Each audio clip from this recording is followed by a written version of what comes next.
श्री रासिक मुरारी जी का जन्म उड़ीसा मल्लभूमि में रोहिणी नगर में शक सन 1512 में कार्तिक शुक्ल प्रतिपदा को प्रातःकाल की मंगल वेला में हुआ था। इनके पिता श्री अच्युत पट्टनायक जमींदार होते हुए भी बड़े भगवत भक्त थे तथा माता भवानी देवी पतिव्रता सद्गृहिणी थी।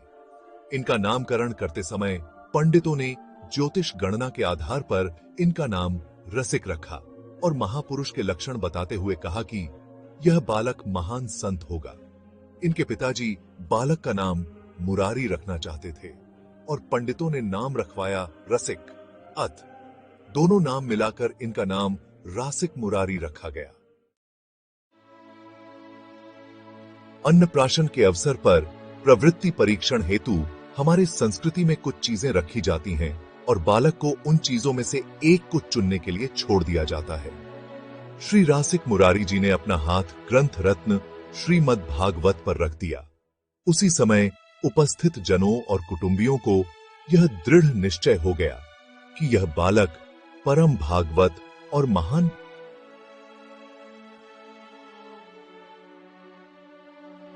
भगवत भक्त होगा। बाल्यकाल से ही इनका संतों के प्रति सहज आकर्षण था। संत विचरण करते हुए गांव में आते थे और जय जगदीश की ध्वनि करते थे। यह ध्वनि सुनते ही श्री रासिक मुरारी जी अपने नन्हे नन्हे हाथों में जो कुछ मिलता भरकर लाते और संतों को भिक्षा देते। एक बार श्री रासिक मुरारी जी के यहां श्रीमद् भागवत का सप्ताह पाठ चल रहा था। जब उसमें गोपी गीत का प्रसंग आया तो श्री रासिक मुरारी जी मूर्छित हो गए। श्रीमद् भागवत ग्रंथ पर इनका विशेष अनुराग था। श्री गुरुदेव भगवान की कृपा। श्री रसिक मुरारी जी सद्गुरुदेव की प्राप्ति के लिए व्याकुल रहा करते थे, जो उन्हें आध्यात्मिक मार्ग में निर्देश दे सके। एक दिन वे घंटाशिला में एक निर्जन स्थान में बैठकर ध्यान में मग्न थे। उसी समय उन्हें आकाशवाणी सुनाई दी। हे मुरारी, तुम चिंता मत करो, तुम्हें श्री श्यामानंद जी के चरणों की प्राप्ति होगी। वे ही तुम्हारे श्री गुरुदेव हैं। तुम शीघ्र ही उनके दर्शन पाओगे।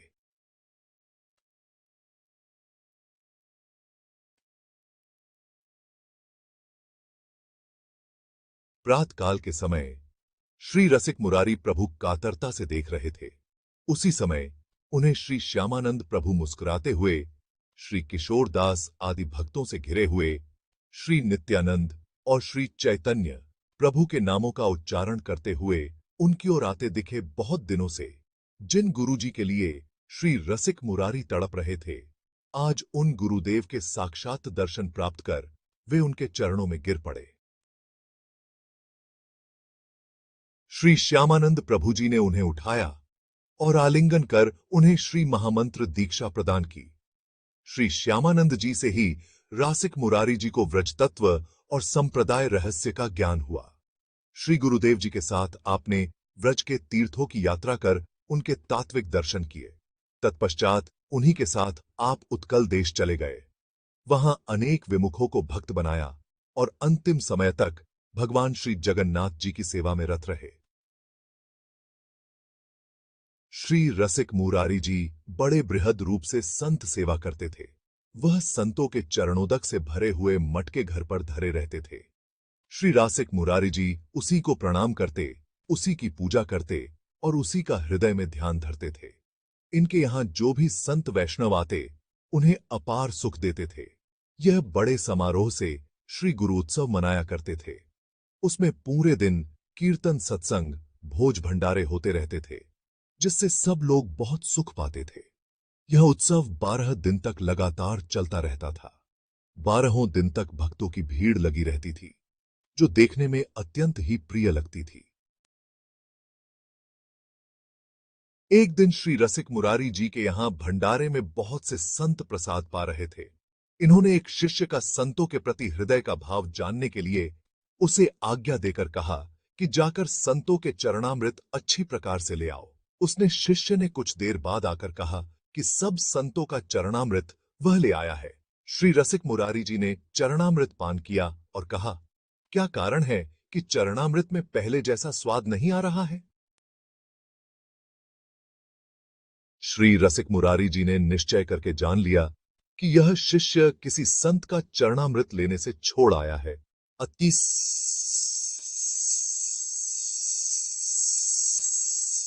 जोर देकर पूछा कि सही कहो, तुमने किसी संत को छोड़ा तो नहीं है?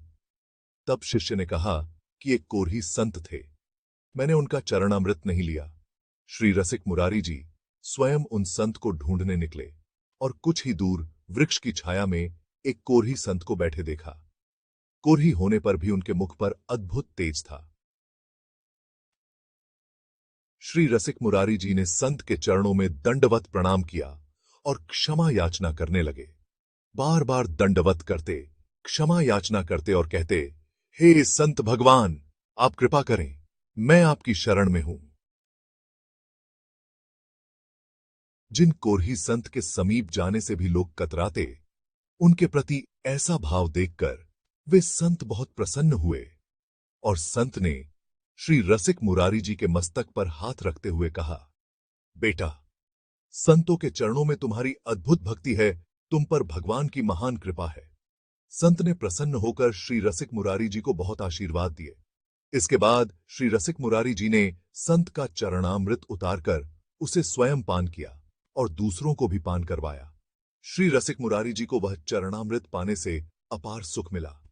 श्री रसिक मुरारी जी के नेत्रों से प्रेमाश्रु बह चले। एक बार भक्तराज श्री रसिक मुरारी जी राजाओं के समाज में विराजमान होकर ज्ञानोपदेश कर रहे थे। सभी लोग बड़े ही मनोयोग पूर्वक इनका उपदेश श्रवण कर रहे थे। वहीं पास में ही एक स्थल पर सब संत बैठे भोजन कर रहे थे। उन्हीं संतों में एक सामवेद था।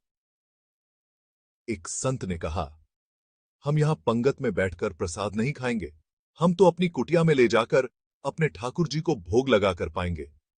ऊपर से हमें शाम में अपनी मोटी लठ सोंटे से भांग घोटने की आदत है। भांग खाने के बाद भूख अधिक लगती है, अतः हमें थोड़ा अधिक प्रसाद बांध कर दे दो, हमारा शाम का भोजन भी अच्छा हो जाएगा। परंतु रसोइया उन्हें नहीं दे रहा था। वह संत शोरगुल मचा रहे थे। अंततोगत्वा उन संत ने अपनी परोसी हुई पत्तल उठाई और गोस्वामी श्री रसिक मुरारी जी के ऊपर डाल दी और साथ ही साथ बहुत गालियां दी। प्रवचन करते समय मुंह खुला होने के कारण एक लड्डू श्री रसिक मुरारी जी के मुख में चला गया। श्री रसिक मुरारी जी शांतिपूर्वक गालियां सुनते रहे।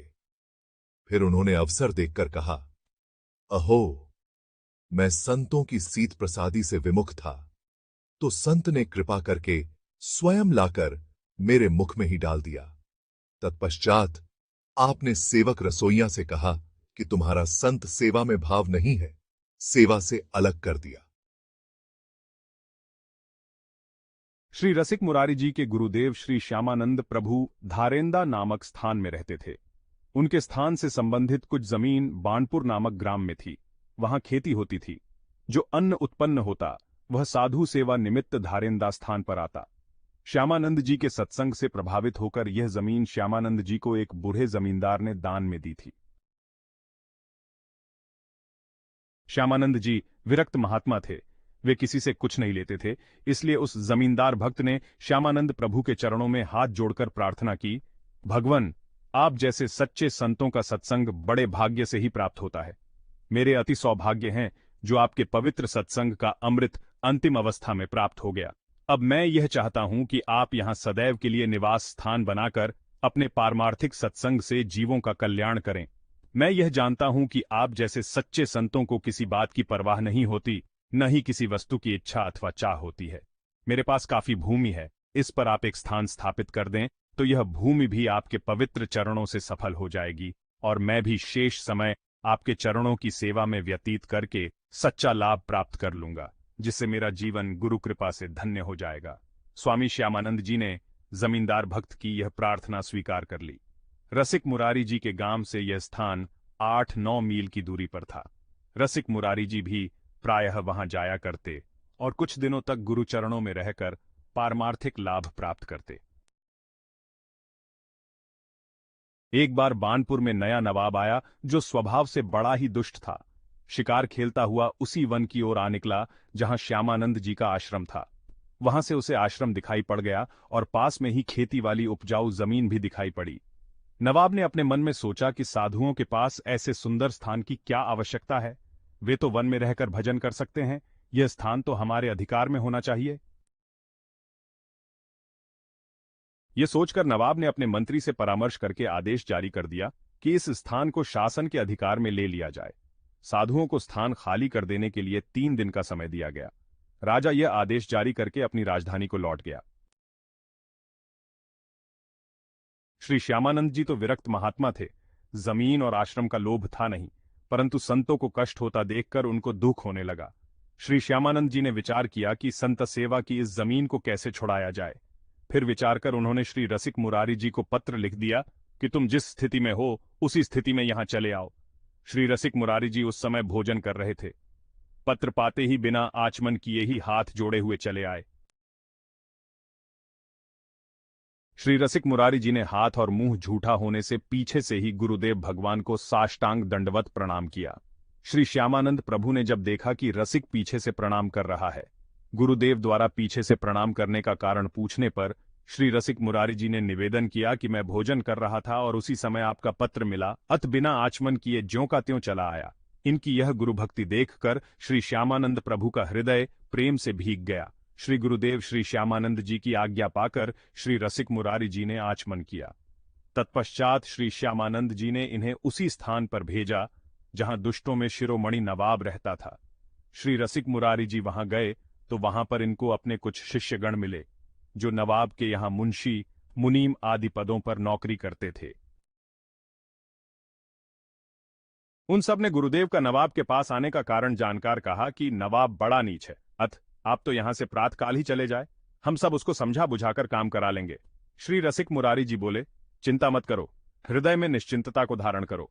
3 दिन तक नवाब के कर्मचारी लोग अपने गुरुदेव श्री रसिक मुरारी जी की ही सेवा में रहे। तीसरे दिन नवाब का ध्यान इस ओर गया तो उसने उन लोगों को दरबार में बुलाया और पूछा कि 3 दिन तक कहां रहे।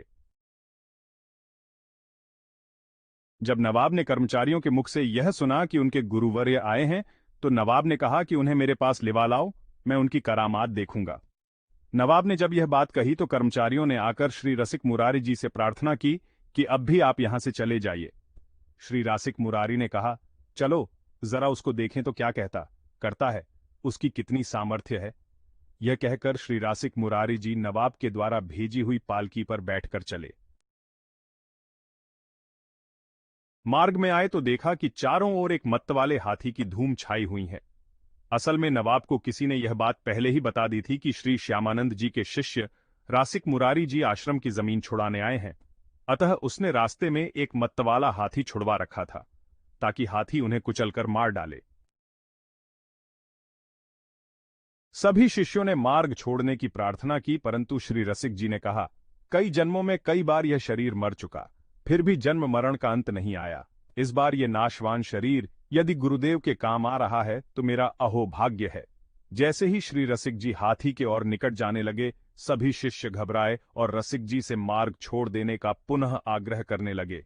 रसिक जी ने कहा, आप लोगों ने निष्ठापूर्वक उपदेश नहीं लिया है। अगर तुम्हें शरीर का मोह है तो गले में व्यर्थ ही यह माला क्यों पहन रखी है। संत कहते हैं कि रसिक जी की बात सुनकर कुछ शिष्य जिन्हें जान प्यारी थी, माला उतारकर आसपास छुप गए और निष्ठावान शिष्य रसिक जी के साथ ही डटे रहे। इधर से विशालकाय मतवाला हाथी बढ़ता चला आ रहा था तो इधर रसिक मुरारी जी गुरुदेव का नाम श्री श्यामानंद प्रभु का उच्चारण करते करते निर्भयता से बढ़े चले जा रहे थे। हाथी के डर से कहार इनकी पालकी छोड़कर भाग गए थे और कुछ शिष्य भी, परंतु रसिक मुरारी जी थोड़े भी विचलित नहीं हुए, बल्कि शास्त्रों में जैसी वाणी बोलने को कहा गया है, हाथी से वैसी ही परामर्शमयी वाणी बोले, हे गज, हरे कृष्ण कहो, अपने तामसी शरीर के तमोगुणी स्वभाव को छोड़ो। श्री रसिक मुरारी जी के वचन सुनते ही हाथी के हृदय में प्रेम भाव भर गया। उसने श्री रसिक जी के चरणों में अपने शरीर को झुकाकर प्रणाम किया। श्री रसिक मुरारी जी का दर्शन करके और अमृतमय वचनों को श्रवण करके हाथी के नेत्रों से प्रेमाश्रु बहने लगे। श्री रसिक जी ने कृपा करके उसे धैर्य बंधाया और भक्ति भाव प्रदान किया।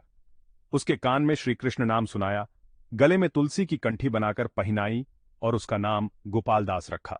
इस प्रकार ऐसे मतवाले हाथी को शिष्य बनाने से श्री रसिक जी का महान प्रभाव प्रकटित हुआ, जिसे देखकर दुष्ट शिरोमणि नवाब दौड़कर उसी रथान पर आया और इनके श्री चरणों में लिपट गया। जो जमीन जब्त की थी वह तो लौटा ही दी, और भी कितने नवीन गांव भेंट में दिया, एवं वह हाथी भी रसिक जी को भेंट कर दिया। पुनः हाथ जोड़कर बोला कि आज मेरे किसी बड़े भाग्य का उदय हुआ जो आपका दर्शन हुआ। श्री रसिक मुरारी जी की कृपा से वह गजराज गोपालदास भक्तराज हो गया। उसको श्री रासिक जी ने संतों की सेवा में लगा दिया था। वह खूब संत सेवा करता था। संत समाज को जहां देखता वहीं झुककर प्रणाम करता था। वह हाथी बंजारों के यहां से बोरे के बोरे चावल, दाल आदि अनाज और खाद्य वस्तुएं लाकर संतों की जमात में पटक देता था। एक बार सभी बंजारे मिलकर गजराज गोपालदास जी के गुरुदेव श्री रसिक मुरारी जी के स्थान पर शिकायत करने पहुंचे और कहने लगे, आपके शिष्य गोपालदास हाथी हम लोगों का सब माल जबरदस्ती बिना रुपए दिए उठा लाते हैं, हमारा बहुत नुकसान होता है। श्री रसिक मुरारी जी ने समझाया कि जोर जबरदस्ती बल का उपयोग करके बंजारों का सामान मत उठा लाया करो, ये काम निंद्य है। तब से गोपालदास जी आश्रम से कुछ रुपया ले जाते और बाजार से सामान ले आते। श्री गजगोपालदास जी का नियम था कि जब कभी स्थान में कोई विशेष महोत्सव, भोज भंडारा होता तो जब संतों की पंक्ति भोजन करके उठ जाती तब वे आते और संतों की सीत प्रसादी पाते। अन्य समय भी गोपालदास जी संतों की सीत प्रसादी पाते अथवा गुरुदेव के भोजन प्रसाद पाने के बाद उनके पत्तल में की सीत प्रसादी पाते। संत वैष्णव वेश, तिलक, तुलसी कंठी मात्र में भी गोपालदास जी बड़ी निष्ठा रखते थे। संतों से उनका ऐसा प्रेम बढ़ा कि उनके साथ संतों का समूह था। इससे गोपालदास जी की बड़ी ख्याति फैली। इनका चमत्कार सुनकर बंगाल के नवाब शाह शुजा को चाह हुई कि ऐसे अद्भुत हाथी को हम अपने पास रखें। अतः पकड़वाने के लिए उसने बहुत से आदमी नियुक्त किए, परंतु यह किसी के भी हाथ नहीं आए। तब नवाब के सूबेदार ने यह घोषणा की कि जो भी गोपालदास हाथी को पकड़कर लाएगा उसे बहुत रुपया दिया जाएगा। वही पास में एक व्यक्ति जो था तो नकली साधु, परंतु समाज को ठगने के लिए साधु का वेश धारण किए रहता था। वह नकली साधु जानता था कि गोपालदास जी वैष्णव वेश में बहुत श्रद्धा रखते हैं। लालच में भरकर वह साधु वेशधारी गोपालदास जी को पकड़ने के लिए गया। गोपालदास जी जान गए कि यह नकली साधु है, केवल साधु का वेश धारण करके आया है, परंतु वैष्णव वेश में निष्ठा के कारण उसके साथ चुपचाप चलने लगे। श्री गजगोपालदास जी का नियम था कि बिना संतों की सीत प्रसादी लिए जल भी नहीं पीते थे। सूबेदार के यहाँ संतों की सीत प्रसादी न मिलने से 3-4 दिन तक इन्होंने कुछ भी खाया पिया नहीं। सूबेदार ने सोचा कि इसने तो यहाँ का पानी भी नहीं पिया, हो सकता है ये गंगाजल अवश्य ग्रहण करे। तब सूबेदार के कहने से नौकर चाकर इन्हें जल पिलाने के लिए श्री गंगा जी की धारा में ले गए। श्री गंगा जी का दर्शन करके इन्होंने सोचा कि इस भगवद विमुख सूबेदार के यहाँ रहने से और बिना संत सेवा के शरीर धारण करने का क्या लाभ। गंगा जी की धारा में प्रवेश करके गुरुदेव भगवान का स्मरण करके इन्होंने अपना शरीर छोड़ दिया। अपना कार्य पूर्ण होने पर श्री रसिक जी को जगत से जाने की इच्छा हुई। ऐसा कहा जाता है कि 1652 शकाब्द में तिरोभाव से पूर्व श्री रसिक जी अपने 7 सेवक लेकर रेमुणा पहुंचे, जहां प्रसिद्ध खीरचोरा गोपीनाथ जी का मंदिर है। देखते ही देखते श्री रसिक जी गोपीनाथ जी के विग्रह में प्रविष्ट हो गए। उनके शिष्यों ने भी गुरुदेव के विरह में वहीं पर अपने शरीर त्याग दिए थे। आज भी रेमुणा में खीरचोरा गोपीनाथ के आंगन के एक ओर श्री रसिक मुरारी जी की पुष्प समाधि है और साथ ही उनके 7 सेवक भक्तों की समाधि भी है। श्री रसिक जी के तिरोभाव के उपलक्ष्य में रेमुणा में प्रत्येक वर्ष 12 दिन का विशेष महोत्सव मनाया जाता है, जो माघ महीने में शिव चतुर्दशी से प्रारंभ होता है। श्री रासिक मुरारी जी को और भी बहुत नामों से जाना जाता है, जैसे कि रासिकानंद प्रभु, रासिक देव गोस्वामी। श्री रासिकानंद प्रभु को संतों द्वारा भगवान श्री कृष्ण के पौत्र श्री अनिरुद्ध जी का अवतार माना गया है। नकली साधु की चाल को पहचानना आसान नहीं होता, लेकिन एक सच्चे भक्त की दृष्टि में कोई भी छुप नहीं सकता। ऐसे कई मौके आए जब साधु के भेष में ठगों ने लोगों को ठगा, परंतु सच्चाई की शक्ति हमेशा जीतती है। गंगा जी में समर्पण का अर्थ है अपने समस्त अहंकार, द्वेष और मोह को त्याग कर पवित्रता की ओर अग्रसर होना। यह केवल एक धार्मिक अनुष्ठान नहीं, बल्कि आत्मा की शुद्धि का प्रतीक है। गंगा जी में स्नान करने से मन और आत्मा दोनों ही निर्मल हो जाते हैं। श्री रसिक जी का तिरोभाव एक ऐसा क्षण था जब सभी भक्तों ने एक गहरा शून्य महसूस किया। उनकी अनुपस्थिति ने एक ऐसा खालीपन छोड़ दिया जिसे भर पाना असंभव था, लेकिन उनके उपदेश और शिक्षाएं हमेशा हमारे साथ रहेंगी, हमें मार्गदर्शन देती रहेंगी। श्री रासिक मुरारी जी के कई नाम थे जो उनके विभिन्न गुणों और लीलाओं को दर्शाते थे। हर नाम के पीछे एक कहानी, एक अनुभव छुपा हुआ था। हर नाम भक्तों के लिए एक प्रेरणा का स्रोत था जो उन्हें भक्ति और प्रेम के मार्ग पर चलने के लिए प्रेरित करता था।